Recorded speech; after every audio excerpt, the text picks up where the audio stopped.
Boa noite a todos. Hoje nós vamos fazer o penúltimo capítulo do livro dos Espíritos, falando do último livro que chama Esperanças e Consolações. Dentro dele, o primeiro capítulo chama-se Penas e Gozos Terrestres. E na semana que vem nós vamos ver penas e gozos futuros. Ou seja, hoje nós vamos analisar as razões das felicidades e infelicidades dessa vida, e na próxima semana as felicidades e infelicidades da vida após o desencarne. Então vamos começar. A felicidade na Terra é relativa à posição de cada um e aos seus interesses. Nós habitamos um mundo ainda de expiação e prova. Por ser um mundo de expiação e prova, nós geramos ainda poucas atitudes que geram felicidade. Porque as atitudes que geram felicidade são aquelas feitas dentro da lei de Deus, fazendo o bem. Mas como nós, como participantes desse mundo, ainda geramos muitas atitudes contrárias à lei de Deus, baseadas muitas vezes no egoísmo, no orgulho, na vaidade, nos apegos, nos desejos, fazem que as consequências delas gerem a infelicidade. Então, a pessoa aqui na Terra, ela vai ser feliz de acordo com da forma com que ela vive, independente dela ter recursos materiais ou não ter recursos materiais. Porque a riqueza, e tem uma resposta nesse capítulo que fala isso, ela é mais difícil do que a pobreza. Por quê? Porque ela excita em nós o orgulho, a vaidade, principalmente o orgulho. Já a extrema pobreza é a dificuldade que ela incita a revolta.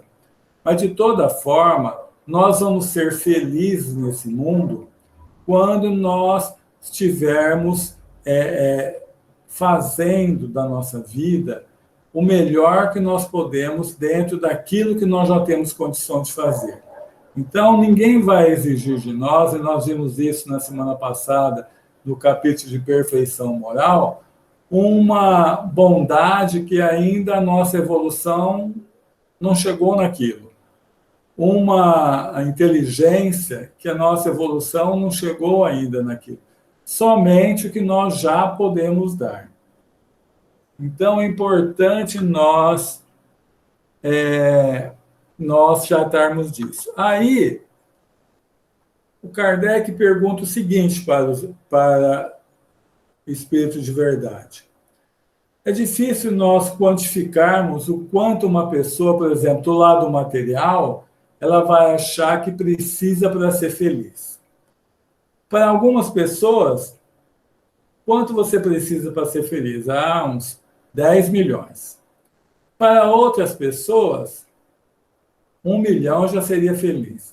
Para outras pessoas, 100 mil ela já seria feliz. Para outras pessoas, tendo o que comer, ela seria feliz. Então, vai muito da necessidade da pessoa. Então, Kardec falou assim, qual é o mínimo necessário para a pessoa ser feliz nessa vida? Aí os espíritos respondem o seguinte, do lado material, a posse do necessário. Porque se nós não tivermos o que comer, se nós não tivermos onde morar, se nós não tivermos condições de dar pelo menos a educação para nossos filhos, uma assistência médica, ninguém vai ser feliz. Então, a posse do necessário é o mínimo para uma pessoa ser feliz. E do lado moral, é a consciência tranquila e a fé no futuro.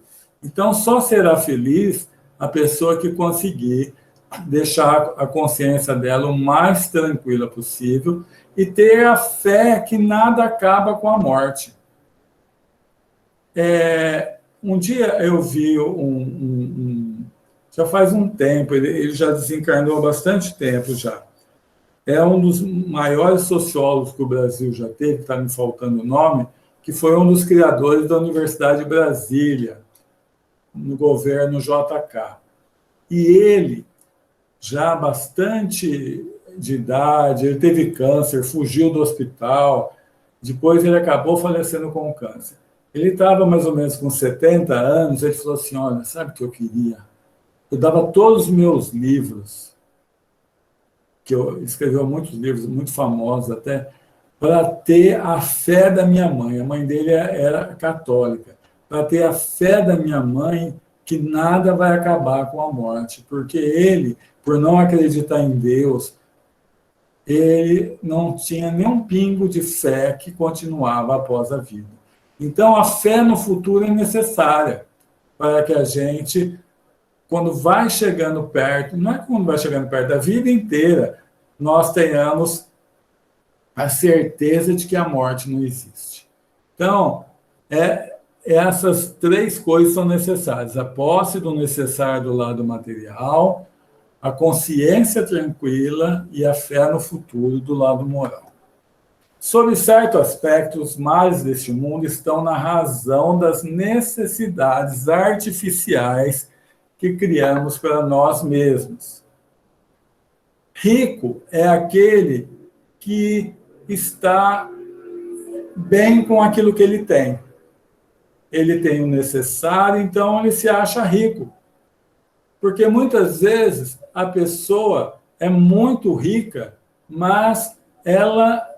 Porque a questão da riqueza diz que é igual tomar água do mar para matar a sede. Quanto mais você toma, mais sede tem. Então, se a pessoa colocar a sua felicidade em razão de algum objetivo material que ela for ter, vai ter essa situação. Quanto mais ela vai adquirindo, mais medo ela vai ter de perder aquilo. Então, nunca vai ser feliz. Nunca vai ser feliz. Então, aquela pessoa que é feliz com o que tem, procura progredir, não tem problema nenhum progredir. Procura progredir, procura trocar um carro, melhorar a casa, até comprar uma se não tiver. Não tem problema nada disso. Mas ela não coloca a sua felicidade como as coisas materiais como objetivo de sua felicidade. E essas necessidades artificiais, realmente nós vamos criando muitas necessidades que nós não tínhamos antes.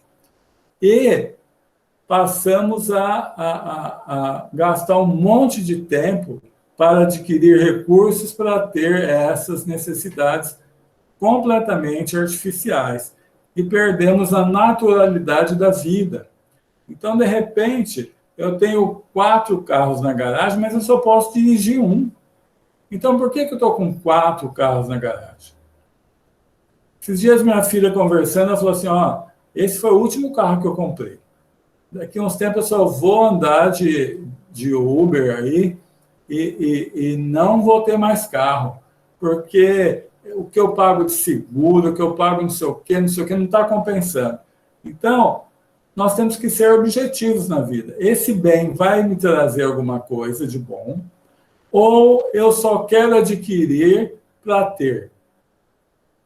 Muitas vezes a gente cai nessa ilusão. Por exemplo, eu quero ter um sítio, uma fazenda. Por quê? Você vai plantar? Você vai realmente lá cuidar do gado, se tiver gado? Você vai cuidar lá, pegar as coisas? Tem pessoas que vão, ótimo. Mas só para ter, vale a pena a gente sacrificar muitas horas da nossa vida, que a gente podia fazer coisas melhores para o nosso espírito, para isso. Então, nós temos que ter esses objetivos. Agora, nós já falamos disso, como tratamos da lei de conservação. Um pouco de supérfluo não é ruim também, porque movimenta o dinheiro. Essa parte do supérfluo, muitas vezes, é que faz movimentar o dinheiro, que faz o dinheiro rodar, e é importante o dinheiro girar. Emmanuel fala que os recursos materiais, o dinheiro, é igual ao sangue. Parado é morte, circulando ele gera vida. Então é importante também a gente não ter o foco nisso, mas também termos um pouco desse supérfluo, porque até ajudamos toda a economia do país a girar. A privação do necessário é muitas vezes consequência de nossas próprias faltas. Nós já sempre colocamos aqui que Deus não castiga, mas educa. Algumas vezes, a única forma de nós aprendermos a valorizar uma coisa é quando nós a perdermos, né? Então, em tudo na vida, muitas vezes só damos valor para aquela coisa depois que nós não temos mais ela. Tanto coisas materiais, quanto coisas como a família, a saúde. E nós só vamos preocupar com a saúde quando acabamos de perdê-la. Porque enquanto está todo mundo são, ninguém pensa na conservação dessa saúde. Então, algumas vidas, a pessoa pode ter os recursos materiais na mão e só usá-lo de forma egoísta. Ou então ser perdulário, que é uma situação até pior, ou seja, ele jogar todo o dinheiro fora, porque a grande maioria dos perdulários, ou quase todos, ou todos, eles não gastam, jogam fora esse dinheiro para ajudar os outros. Eles gastam nas suas satisfações egoísticas. Então, esse recurso que nós recebemos de material não é nosso. Está conosco de forma emprestada para que nós o usemos, mas nós vamos ter que prestar conta dele. Então, algumas vidas a gente pode ter utilizado mal demais esse recurso. Então, na outra, a melhor forma de aprendermos isso é virmos sem recurso nenhum. Porque aí nós vamos verificar a dificuldade que é viver numa situação difícil com pessoas que têm recurso e não ajudam. Então, da próxima vida vai ser mais fácil se eu tiver dinheiro. Nós já falamos isso aqui, que na segunda parte do livro Céu e Inferno, tem naquela parte que Kardec evoca os espíritos logo que desencarnam para ver como que eles chegaram no plano espiritual. Teve uma condessa de França que chegou muito bem no plano espiritual, porque ela era muito boa desde criança, tratava todos os empregados como irmãos. E ela, apesar de ser nobre, ter riqueza, ter que ir com o marido em festas, ela levava os recursos para as pessoas mais simples, estavam precisando daqueles recursos. Então, ela desencarnou muito cedo, com 30 anos, e quando ela desencarnou, foi o maior baque na região que ela morava, que todo mundo gostava muito dela. Aí chamaram ela e ela falou, não vou... Chamaram, né? Ela falou assim, eu não vou falar que eu sou feliz, porque seria orgulho meu, mas eu cumpri os meus objetivos. Mas para cumprir esse objetivo de uma vida de ter muitos recursos, eu pedi primeiro uma vida igual está aí, com a privação até o necessário para mim saber a importância de ajudar os outros. Então, na vida, nós vamos ter que aprender tudo. Nós vamos ter que vir ora pobres, ora ricos, nós vamos ter que vir ora com o sexo feminino, ora no sexo masculino. Então, ora num país, ora em outro, para nós aprendermos tudo que nós temos que aprender até chegarmos a espírito puro, que nós estamos muito longe disso ainda. Muitos sofrimentos são causados por ter o homem abraçado carreira para a qual não tem aptidão. Ou porque, por orgulho, não quis recorrer a uma profissão mais humilde. E os espíritos falam para Kardec que muitas vezes a responsabilidade é dos pais.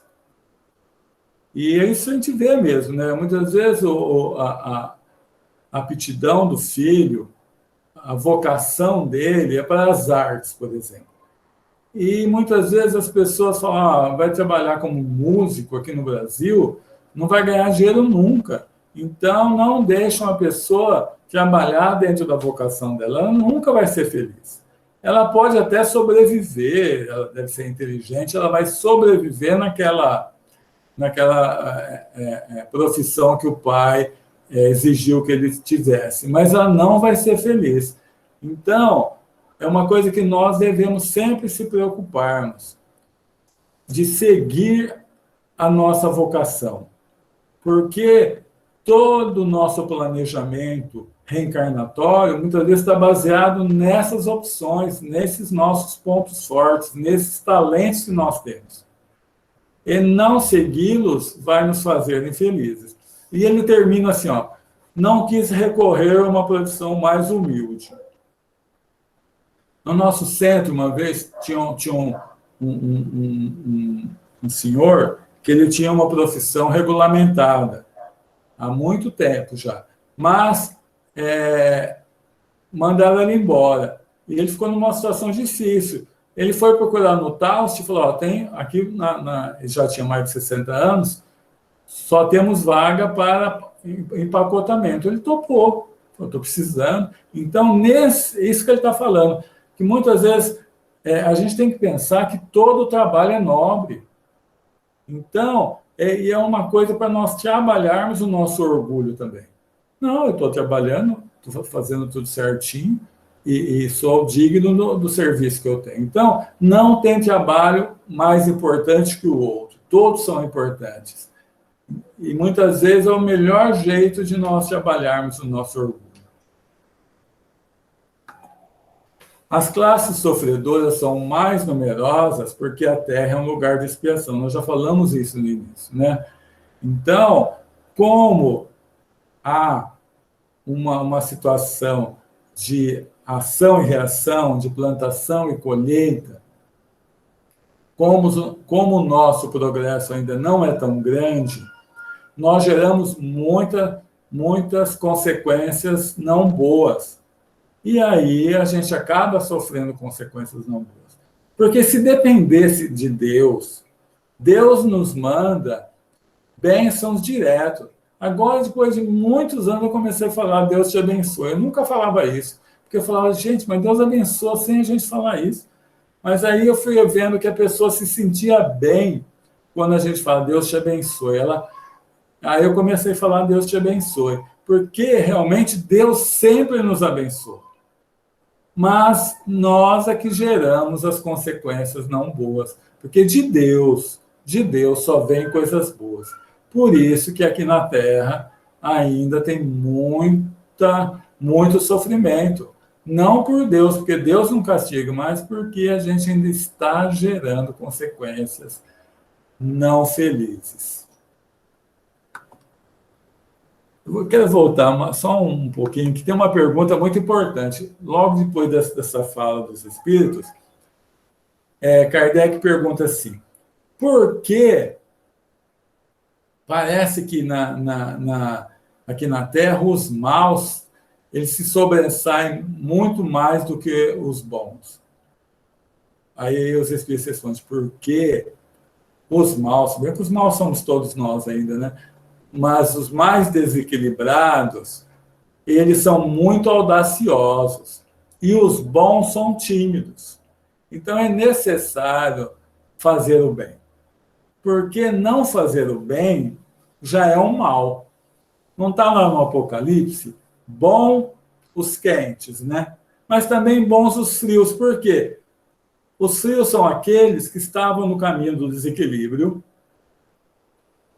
caíram na casca de banana da vida e tinham vontade forte e pegaram o caminho do bem e cresceram bastante.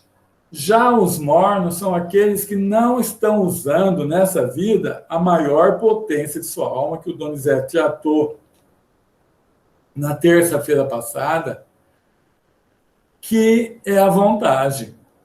Então, muitas vezes a pessoa tem o potencial de fazer a coisa boa, mas falta vontade de fazer isso.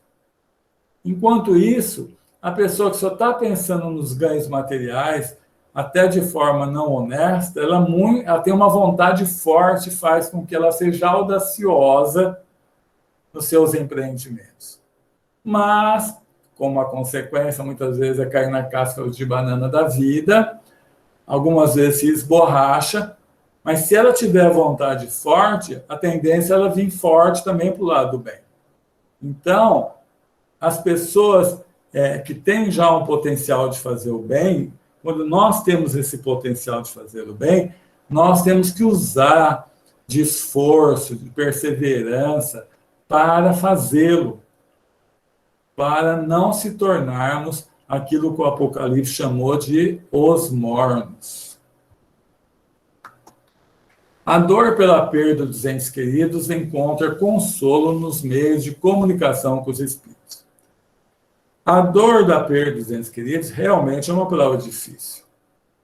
Principalmente quando sai da ordem, entre aspas, natural, né? Ou seja, quando desencarna um filho e não os pais ou os avós. Porque isso choca a pessoa bastante. É natural que nós soframos, porque a própria dor da saudade leva-nos a isso. Se um dos filhos nossos, por exemplo, fala, olha, eu vou trabalhar lá no Japão, vou ficar, sei lá, enquanto eu preciso ficar lá uns 5 anos lá. Na despedida a gente vai sofrer bastante. E essa questão do desencarne é mais grave que isso, porque mesmo nós que temos a certeza, a gente fica mais abalado. Então, algumas vezes nós vamos ter esse sofrimento. Tem aquele período do luto. É bom nós passarmos por ele. Ficarmos um tempo mais tristes, até nós recobrarmos o nosso viver. Muitas vezes nós pulamos essa parte do luto e ficamos sofrendo depois sem saber que era por causa daquele luto.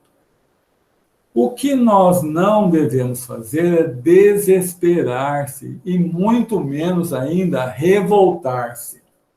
Porque tanto esse desespero quanto essa revolta podem afetar o espírito de nossos entes queridos do lado de lá. Então, uma tristeza, desde que não seja infinita, não vai afetá-los. Mas um desespero ou uma revolta vai. Então, nós temos que pensar o seguinte, a grande maioria que está mais equilibrado tem condições de ser levada no plano espiritual, se ele estiver num lugar já equilibrado, para chegar lá e revê-lo, conversar com ele, para amainar nosso coração. Mesmo naqueles casos que nós sabemos que a pessoa desencarnou num estado de muito desequilíbrio, o que nós temos que fazer é orar bastante por ele, bastante por essa pessoa. A nossa oração vai ajudá-lo muito, muitas vezes a arrepender-se, muitas vezes a tirar suas culpas, muitas vezes a ter força para vencer-se. Então, é natural, né? Tem pessoas que falam assim, vão em algum velório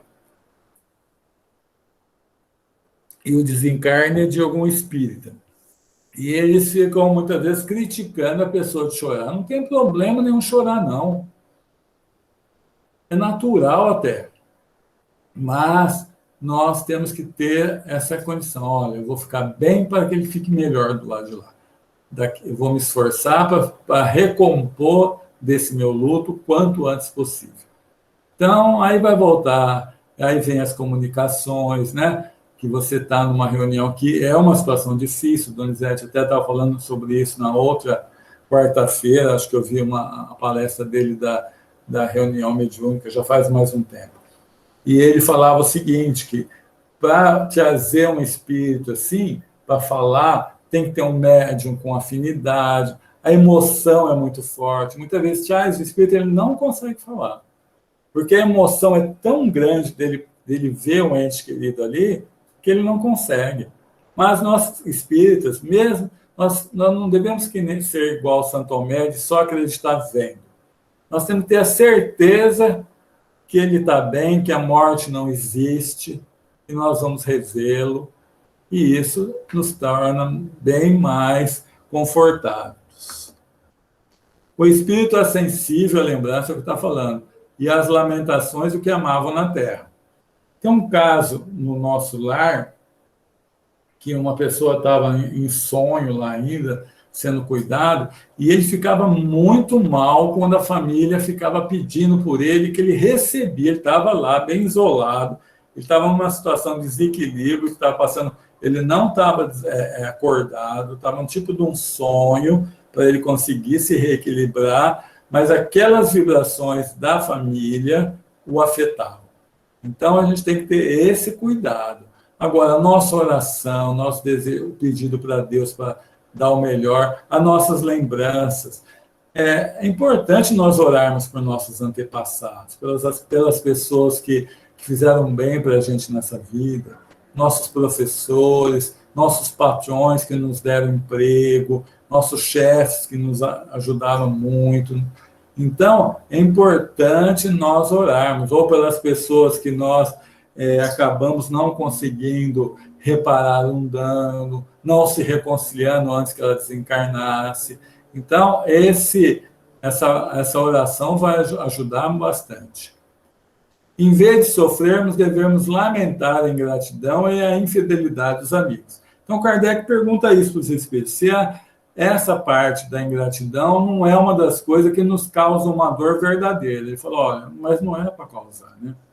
Porque infeliz é quem comete a ingratidão, não quem sofre. É difícil a gente entender e praticar isso. É muito melhor nós sermos enganados por alguém, passados para trás, que nem as pessoas falam, do que nós enganemos alguém. Então, se alguém nos comete uma ingratidão, nós temos que só lamentar. Puxa vida, ele não aprendeu isso ainda, e bola para frente.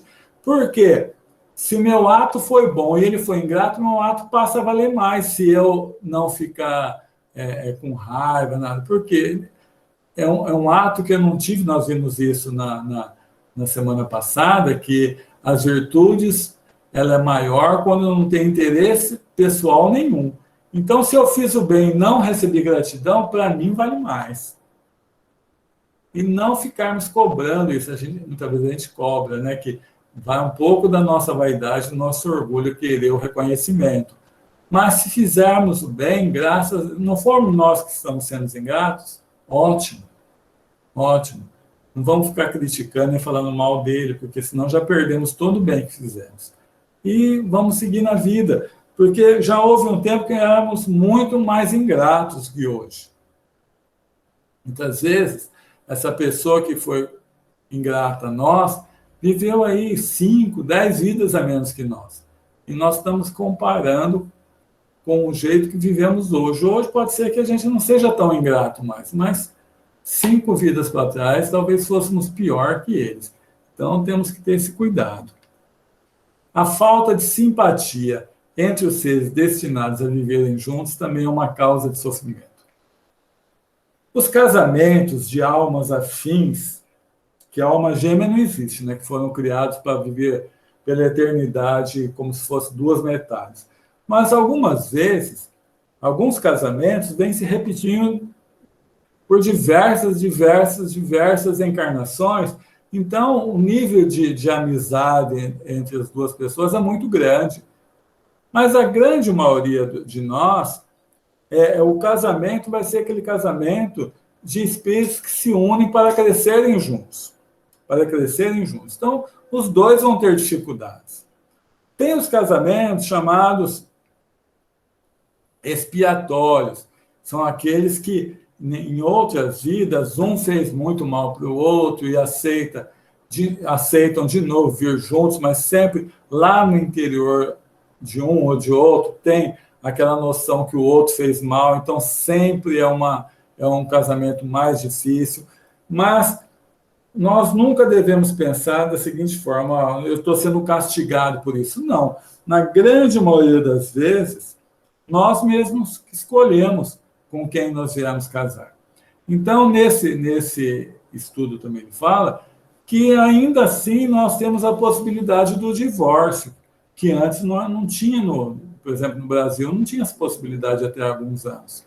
Então, hoje, quando o relacionamento chega numa situação da pessoa abusar da outra, aquele relacionamento abusivo que machuca física ou emocionalmente a outra pessoa tem o direito de se separar. Falou, olha, não quero. Então, nós já vimos lá atrás, quando tratamos de casamento e divórcio, que o divórcio não é contrário à lei de Deus, porque nós temos a liberdade, nosso livre-arbítrio, mas nós devemos fazer tudo para não divorciar, fazer tudo que está no nosso alcance, para que o divórcio não passe a ser uma coisa, qualquer briguinha eu me divorcio. Não, vamos tentar primeiro ver o que eu posso melhorar, o que eu posso fazer de melhor.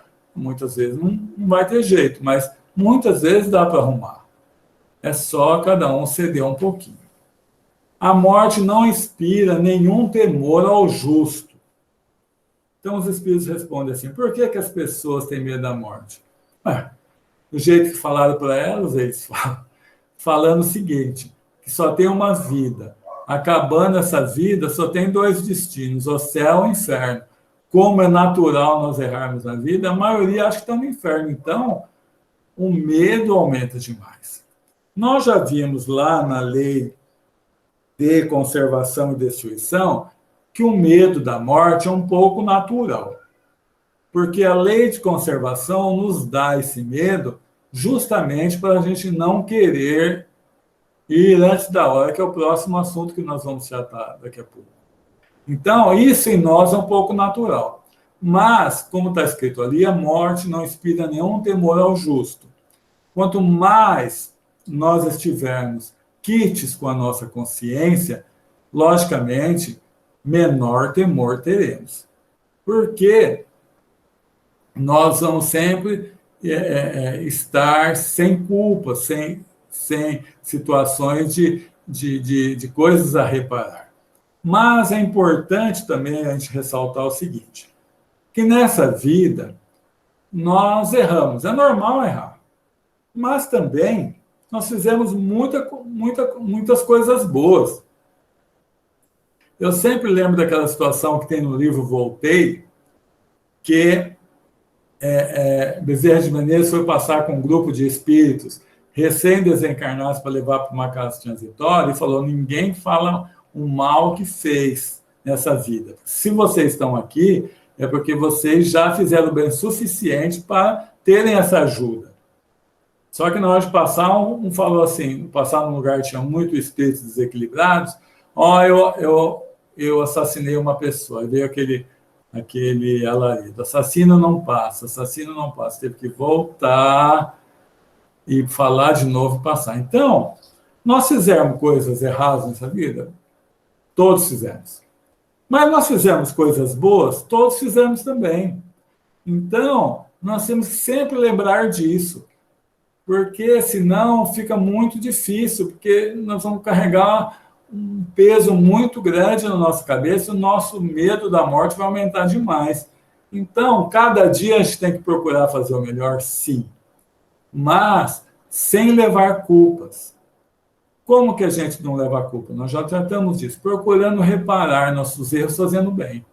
Quanto maior o bem, a mais quantidade de bem que eu fizer, mais erros do passado eu vou reparando, como está na carta de Pedro. O bem cobre a multidão de pecados. O suicídio é sempre um crime, mas Deus levará em conta a intenção, os motivos do ato e o grau de consciência. No livro Céu e Inferno tem diversos espíritos que cometeram suicídio. Tinha um espírito que ele cometeu suicídio por quê? Porque acho que foi a França mesmo, entrou em guerra. E iam convocar todos os jovens para a França, para a guerra. Mas havia um artigo lá na convocação seguinte, que o o jovem que fosse arrimo de família não ia para a guerra. Então, o que ele fez? Ele tirou a própria vida para que o filho mais velho se tornasse arrimo de família e não fosse para a guerra. Então, Kardec chamou ele para conversar. Falou, olha, como que você está? Ele falou, não devia ter feito isso nunca. Mas você fez isso, não foi por um bom motivo? Ele falou, olha, isso está sendo levado em conta. Mas eu não podia interferir nas provas de meu filho. Aquela prova ele mesmo tinha passado, pedido para passar. Então, eu não confiei em Deus. Quer dizer, mesmo em umas situações muito boas, como está ali, uma intenção das melhores, ele falou, eu não devia ter feito. Tem algumas situações onde a consequência é completamente contrária do que a pessoa pretende com o suicídio, que é o caso, por exemplo, da mãe que tira a vida porque o filho acabou de morrer, ela quer ir junto com o filho. E no Céu e Inferno tem uma situação igualzinha a essa. Então, o filho morreu de uma forma natural, ele estava muito doente, morreu, e a mãe, com esse objetivo de querer ficar com o filho, cometeu suicídio. Então, chamaram o filho primeiro. Aí, como é que você está? Mais ou menos. Por quê? Você sabe da sua mãe? Sei, coitada. Era para ela vir daqui a um tempo já, e nós vamos ser muito felizes aqui na Terra. Agora, esse ato que ela cometeu faz com que ela fique muito longe de mim, porque muitas vezes eu estou pertinho dela, ela não me vê. E aí, depois, convocaram essa mãe. E ela falou o seguinte, olha, não sei o que está acontecendo, tiraram meu filho de perto de mim, ela estava revoltada com aquela situação. Então, uma coisa que a gente sempre tem que pensar, o suicídio nunca é o caminho. Nós vemos algumas situações em que a pessoa comete o suicídio por causa de um problema que ela não consegue resolver, por causa de consequência de atos que ela tomou, mas ela comete suicídio logo em seguida, resolve-se aquele problema. E ela do lado de lá, com esse desequilíbrio todo. Nós tivemos um caso que eu conheci há pouco tempo, que a pessoa teve um problema financeiro violentíssimo, muito grande mesmo. E, graças a Deus, ele nem pensou em suicídio. Mas chegou uma hora que ele falou, vou ter que resolver. Então, ele foi no banco para parcelar as dívidas. A esposa dele já tinha falecido, só que ele não sabia, falecido naqueles tempos, que ela tinha feito um seguro, porque foi tirar um financiamento e os bancos empurram seguro de vida. Na hora que ele foi para prorrogar, negociar o vencimento, não estava o seguro lá. Já pensou se uma outra pessoa cometesse suicídio numa situação dessa? Então, é muito importante isso. Uma outra situação que é importante, porque geralmente espírita comete suicídio, também comete. Nós já vimos diversos, lá no ano passado aqui em Marília mesmo, mas nós temos que tomar mais cuidado com o suicídio indireto ou moral. Nesse capítulo, Kardec dá o nome de suicídio moral, que é o suicídio indireto. Kardec não, os espíritos para Kardec, né? Kardec pergunta, qual é o suicídio de maior responsabilidade? Os espíritos respondem, o suicídio moral. Por quê? Porque a pessoa teve tempo de pensar, de raciocinar, de parar. E muitas vezes, o suicídio direto, a pessoa está num estado emocional tão destrambelhado, próximo da loucura. Então, a gente tem que tomar cuidado com isso, dessa condição do suicídio indireto. E no livro Após a Tempestade, a Joana de Ângeles fala o seguinte sobre o suicídio indireto. São também suicidas os sexólatras inveterados,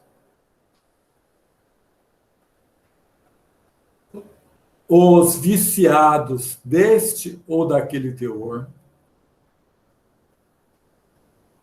os que ingerem altas cargas de tensão, os que envenenam com o ódio e se desgastam com as paixões deletérias, os glutões e ociosos, os que cultivam o pessimismo e as enfermidades imaginárias.